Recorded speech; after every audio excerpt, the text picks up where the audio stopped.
बिस्मिल्लाहिर्रहमानिर्रहीम। अस्सलाम वालेकुम नादरीन, आप यूट्यूब चैनल देख रहे हैं। मैं इमरान खान हूँ। सबसे पहले नादरीन, पाकिस्तान के वज़ीर आज़म ने और आर्मी चीफ़ ने मुलाकात की है मोहम्मद बिन सलमान से। ये सऊदी वली अहद हैं और सऊदी अरब का इंतज़ाम इनके ज़ेर निगरानी है इस वक्त, और ये जंग का माहौल है। इसमें जो है वो ईरान के साथ पूरे खित्ते में एक कशीदगी जारी है। आबनाए हुर्मुज़ ईरान ने बंद किया हुआ है। अमेरिका और इसराइल ने इस लड़ाई का आगाज़ किया था।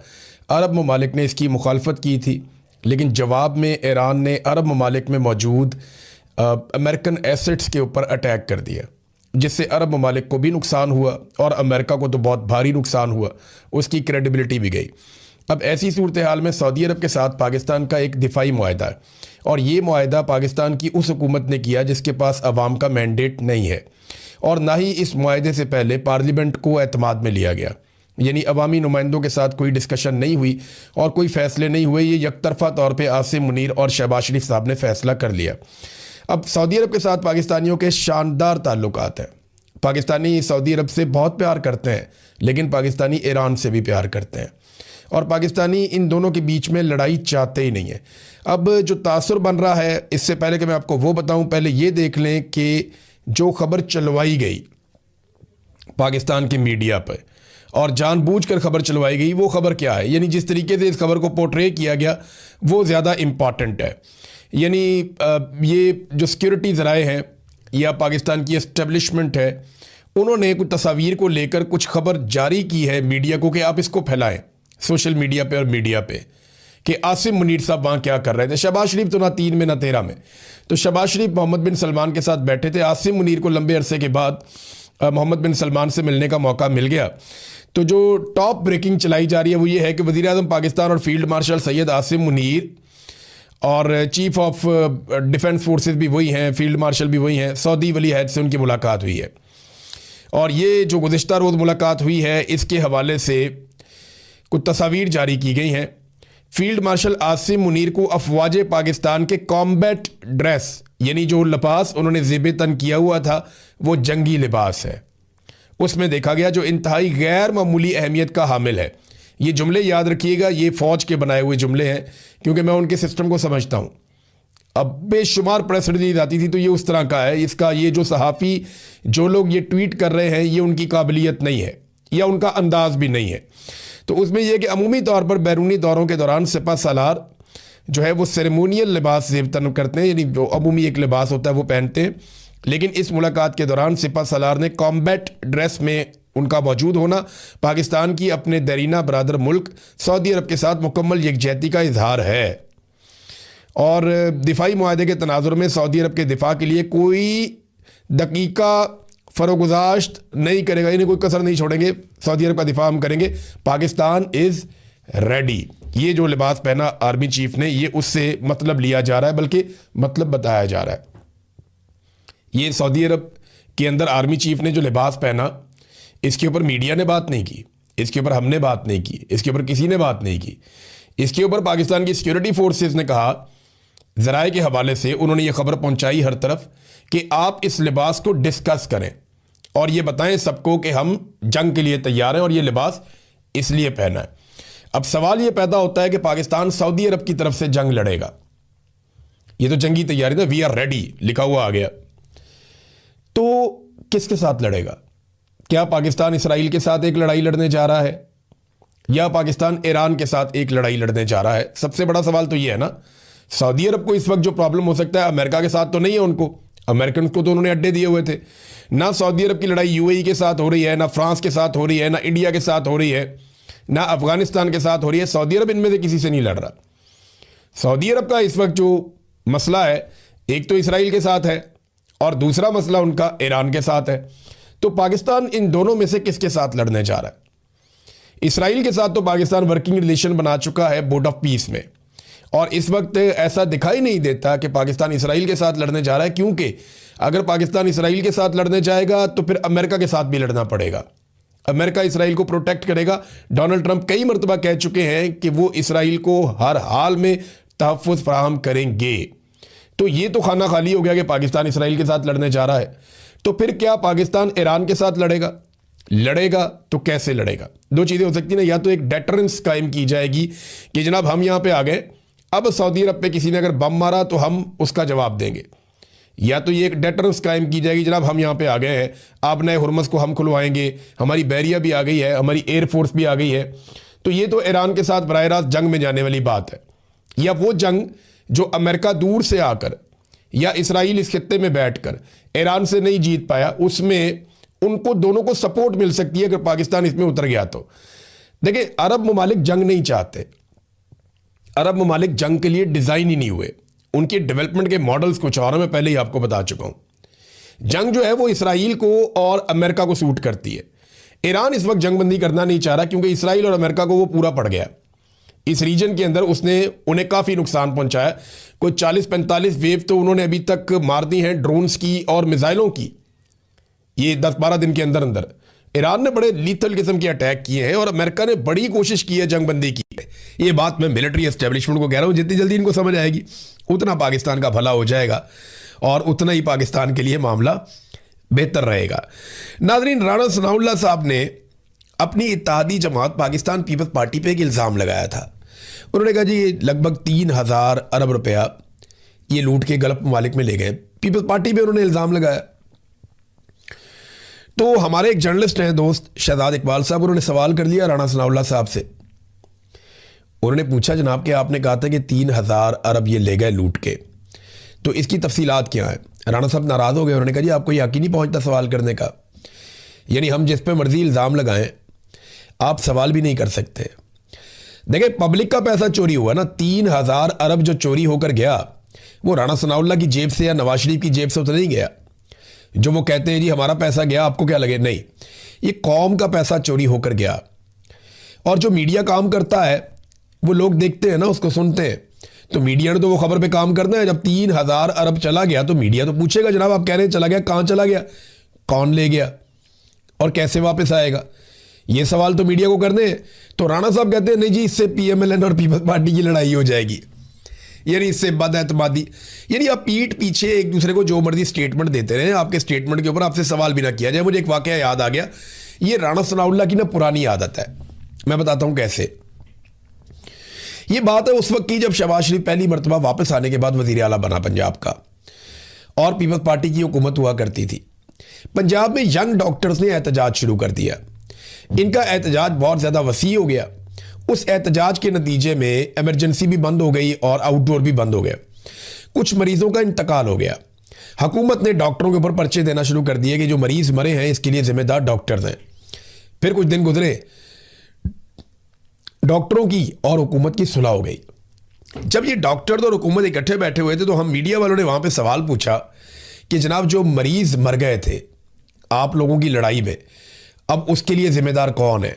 तो राणा सनाउल्लाह ने, मुझे अच्छी तरह याद है, उस वक्त कहा था उसके लिए जिम्मेदार मीडिया है। तो मीडिया वाले सर पकड़ के बैठ गए, जनाब हम कहां से आगे जिम्मेदार? कहते जी क्योंकि आप खबरें दे रहे थे लोग मर रहे थे, तो आपने बताया लोग मर रहे थे, आप जिम्मेदार हैं उसके लिए। तो राणा सनाउल्लाह साहब गोलमोल जवाब देके निकल लिए। डॉक्टर भी इनकी शक्ल देख रहे थे कि ये कैसा आदमी है, हम भी सोच रहे थे यार अजीब डिटाई है। यानी पहले खुद आपस में लड़ते रहे, मरीज मर गए, पर्चे डॉक्टरों पे दे दिए। आज जब सुलह हुई तो हमने पूछा जनाब कि जो मर गए मरीज उनका क्या बनेगा? तो उस पर हमें जवाब क्या दिया कि जनाब उसके लिए जिम्मेदार मीडिया है, ना डॉक्टर जिम्मेदार है ना हुकूमत जिम्मेदार है, क्योंकि हमारी हो गई है सुलह। तो ये पुराना वारदात का तरीका है। मोहसिन नकवी ने भी कहा था ना कि लगभग 100 अरब डॉलर पाकिस्तानियों का लूट कर पहुंचा दिया गया है पाकिस्तान से बाहर, दुबई में चला गया, बाकी अरब ममालिक में चला गया 100 अरब डॉलर। आसिम मुनीर साहब कह रहे थे पैसा लेकर पाकिस्तान आऊंगा, अभी अमेरिका से 10 अरब डॉलर मांगते हैं। 100 अरब डॉलर पाकिस्तान से निकल गया 3 साल में, और कोई पुरसाने हाल नहीं है, कोई पूछने वाला नहीं है कि पैसा क्या कहां पे और वापस कैसे आएगा। एक खबर हामिद मीर साहब ने भी दी है। हामिद मीर साहब बड़े शानदार जर्नलिस्ट हैं और उन्होंने हमेशा बड़ी अच्छी खबरें दी हैं, बहुत बड़ी बड़ी खबरें ब्रेक भी की हैं उन्होंने। और उनकी जो चीज़ मुझे एक पसंद है ना हामिद मीर साहब की, देखिए इख्तलाफ हो सकता है, मुझे माजी में कुछ चीज़ों से इख्तलाफ रहा, आज भी हो सकता है, कल भी हो सकता है, लेकिन वो अपनी आवाज़ नहीं बंद होने देते। हामिद मीर साहब को जब कभी ऑफ एयर भी किया गया तो वो कोई ना कोई प्लेटफॉर्म पकड़ के ना वो अपनी आवाज़ बंद नहीं होने देते, वो बात करते रहते हैं। हमारे बहुत सारे सहाफ़ी वो थक जाते हैं, डर जाते हैं, जब उनका टीवी चैनल उनसे छीन लिया जाता है वो बोलना ही बंद कर देते हैं। वो कहते हैं ठीक है जी, जब खुलेगा टीवी चैनल तो फिर देखेंगे। नहीं, हामिद मीर साहब कोई ना कोई प्लेटफॉर्म पकड़ के वो अपना काम करते रहते हैं, लगे रहते हैं, मुकाबला करते हैं, ये उनकी अच्छी बात है।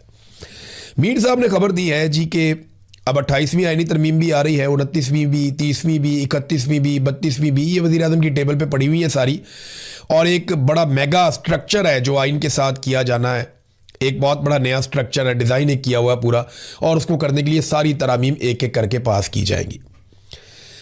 हामिद मीर साहब को ये एक सोर्स ने खबर दिया, आज से कुछ अर्सा पहले मुझे भी एक सोर्स इसी तरह से ये बात कर रहा था, और उसने मुझे कहा कि इमरान साहब आप तो 28वीं तरमीम को रो रहे हैं ना अपने वीलॉग में, 29वीं, 30वीं, 31वीं, 32वीं, 33वीं भी आ रही है, और ये सारी चीज़ें तय हो चुकी हैं, पहले से पड़ी हुई हैं। ये मुझे मेरे एक सोर्स ने कहा था, लेकिन मुझे उसकी बात पे यकीन नहीं आया। आज हामिद मीर साहब ने खबर दी है तो मैं ये कहूँगा कि वो भी दोबारा इसको रीचेक करें। वजह पता है क्या है कि क्योंकि 28वीं आईनी तरमीम में ये बहुत सारे और ऐसे काम करने जा रहे हैं जो पाकिस्तान को जमहूरी नुक्ता नज़र से मज़ीद बर्बाद कर देंगे, पाकिस्तान के इदारों को मज़ीद कमज़ोर कर देंगे और हमें मज़ीद धकेल देंगे गहराई के अंदर। ये पाकिस्तान की इस्टेब्लिशमेंट 28वीं आईनी तरमीम में करवाने जा रही है। अब क्योंकि 28वीं आईनी तरमीम में इन्होंने बहुत गंद मारना है, तो ये इसको नॉर्मलाइज करने के लिए कह रहे हैं कि ये 28वीं को रोते हो, 29वीं, 30वीं, 31वीं, 32वीं नॉर्मलाइज करने के लिए वो भी तैयार पड़ी हैं। ये सिर्फ आपको साइकोलॉजिकली नॉर्मलाइज करते हैं कि जनाब हम तो पेट्रोल की कीमत 1000 रुपये लीटर भी कर सकते हैं। आप जब ये कहते हैं और फिर आप 5 रुपये बढ़ा देते हैं तो लोगों को लगता है यार 1000 शुक्र नहीं हुआ। समझ आइए आपको बात? ये एक साइकोलॉजिकल गेम है जो ये खेलते हैं। मिसाल के तौर पे हम 10,000 आदमी को गोली मार सकते हैं, वहां पे 2 या 4 आदमी मारे गए तो वो कहेंगे यार तो 10,000 को मार सकते थे, हमने नहीं मारा, हमने तो बड़ा रिस्ट्रेंट का मुजाहरा किया, लेकिन 4-6 बंदे तो मार दिए ना, तो वो किसी खाते में नहीं आएंगे। इसी तरह जहां पे ये कहते हैं जी हम तो अरबों खरबों की करप्शन कर सकते हैं, ये तो भाईजान चंद हज़ार का या चंद लाख का मामला है, आप क्या करते हैं? तो इसी तरह ये आईनी तरमीम को भी नॉर्मलाइज करने के लिए मुझे ऐसा लगता है इसको रीचेक करना चाहिए, क्योंकि मुझे जब ये खबर दी गई थी तो मैंने इसको इस एंगल से देखा था, मैंने रीचेक भी किया था, तो मुझे कहीं और से कोई शवाहिद नहीं मिले थे। तो ये सिस्टम बाद वक़्त खबरें फैलाता है, जाली खबर अपने सोर्सेज के जरिए से बाहर निकालता है। मीर साहब बहुत समझदार और बहुत पुराने और घाघ जर्नलिस्ट हैं, मुझे पता है कि वो नतीजे तक बहुत जल्दी पहुंच जाएंगे। नाज़रीन, पाकिस्तान के एटमी असासों के खिलाफ एक बाकायदा डॉक्यूमेंट्री चलाई गई है DW न्यूज़ पे। देखिए कोई अच्छी खबर नहीं है। पाकिस्तान के एटमी असासों के हवाले से हमेशा से नेगेटिव प्रोपेगेंडा होता रहा, हमेशा से कहा जाता रहा पाकिस्तान एक कमज़ोर मुल्क है, यहाँ दहशतगर्दी है, यहाँ पे इंतहा पसंदी है, ये माली नुक्ता नज़र से बहुत कमज़ोर है, इंतज़ामी नुक्ता नज़र से बहुत कमज़ोर है, फ़ौज का बहुत ज़्यादा कंट्रोल है इस मुल्क में, जमहूरियत नहीं है, तो ये जो एटमी असासे हैं ये महफूज हाथों में नहीं है। बार बार ये कहा जाता रहा, मादी में प्रोपेगेंडा किया जाता रहा। अभी बाकायदा एक डॉक्यूमेंट्री जो है वो इसके हवाले से जर्मनी का एक जो स्टेट स्पॉन्सर्ड इदारा है DW, उसने एक डॉक्यूमेंट्री, ये 52 मिनट की डॉक्यूमेंट्री, अगर आप देखें तो आपको आइडिया हो जाएगा कि उन्होंने पाकिस्तान में कितने कीड़े निकाले हैं। डॉक्यूमेंट्री का उन्वान है पाकिस्तान न्यूक्लियर पावर एट ए क्रॉस रोड, यानी एक दोराहे के ऊपर खड़ी हुई न्यूक्लियर पावर पाकिस्तान, ये इनका एक जो नाम रखा डॉक्यूमेंट्री का वो इन्होंने ये रखा। वो कहते नहीं यहाँ इंतहा पसंदी है, आदम बर्दाश्त है, तशद्दुद में इजाफा हो गया है, मालियाती दिवालियापन है, मईशत बहुत नाकस है पाकिस्तान में, सियासी पोलराइजेशन बहुत बढ़ गई है, मुल्क का सबसे मकबूल आदमी जो है वो जेल के अंदर पड़ा हुआ, हर चीज़ उन्होंने एक एक बताई और बता के उन्होंने कहा जी कि जो एक कमज़ोर और बदनवान सियासी इशराफिया और सियासत पर फ़ौज का मजबूत कंट्रोल है इस वक्त, ये सारी चीज़ें प्लस माइनस करने के बाद वो ये तो नहीं बताते कि अब रास्ता के आगे बढ़ने का, लेकिन वो ये कहते हैं कि ये एटमी ताकत है और एटमी असासों की हिफाजत और सिक्योरिटी को ख़तरे में डाल सकते हैं ये हालात।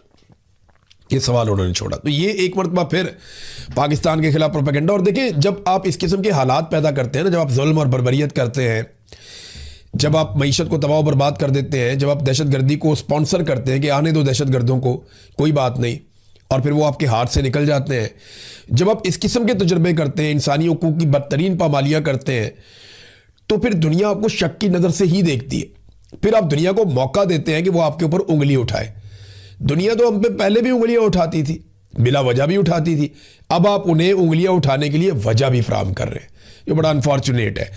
तो इन चीज़ों पे अगर कोई बेहतरी ला सकता है इन चीज़ों में और इन चीज़ों को ठीक कर सकता है तो वो पाकिस्तान का सियासतदान है, पाकिस्तान का एक मुस्बत चेहरा, पाकिस्तान के सिविलियंस, वो इन चीज़ों को ठीक कर सकते हैं। मिलिट्री जर्नल्स कभी भी इन चीज़ों को ठीक नहीं कर सकते और कभी भी एक अच्छा सॉफ्ट इमेज हमारे मुल्क का वो नहीं बना सकते, बना पाएंगे भी नहीं। अब्दुल हकीम काकड़ साहब जो शहीद हुए, जज साहब, उनके कत्ल के हवाले से बलूचिस्तान में जिस तरह आवाज़ उठ रही है और जिस तरह अंदर ही अंदर एक लावा पक रहा है, ये किसी को आइडिया भी नहीं है। आप बलूचिस्तान में किसी से भी बात करें, वो अब्दुल हकीम काकड़ शहीद की बात करता है कि ये एक इंसाफ पसंद जज थे। इन्होंने काफ़ी ऐसे फैसले दिए जिनमें बहुत इंसाफ हुआ था। ख़ास तौर पे सीडीडी के खिलाफ इन्होंने एक फ़ैसला दिया था। अब्दुल हकीम साहब जो जिन्हें कत्ल किया गया, उन्होंने तुरबत में सीटीडी के खिलाफ एफआईआर दर्ज करने का हुक्म दिया। सीटीडी ने बालाज मौला बख्श को मुबैना तौर पे हिरासत में लेकर कत्ल कर दिया था, जिसके बाद बलूचिस्तान में शदीद एहतजाज हुआ था, जो इस्लामाबाद में 1 महीने तक जारी रहने वाले धरने पर ख़त्म हुआ था ये एहतजाज।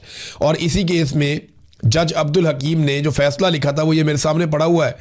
उसमें उन्होंने कहा था कि I can not be believed that 3 terrorists attacked upon CDD team with deadly weapons, but surprisingly no one from CDD team sustained a minor injury, while deceased Balaj who was in their custody has died. वो कहते हैं जी कि मैं इस बात पे यकीन ही नहीं कर सकता कि दहशतगर्द हमला करते हैं सीडीडी के ऊपर, कोई बंदा भी इनका मामूली जख्मी नहीं होता और बालाज जो इनकी कस्टडी में है वो मर जाता है। तो उन्होंने कहा था कि सीडीडी के ऊपर मुकदमा दर्ज किया जाए। अब इस तरह का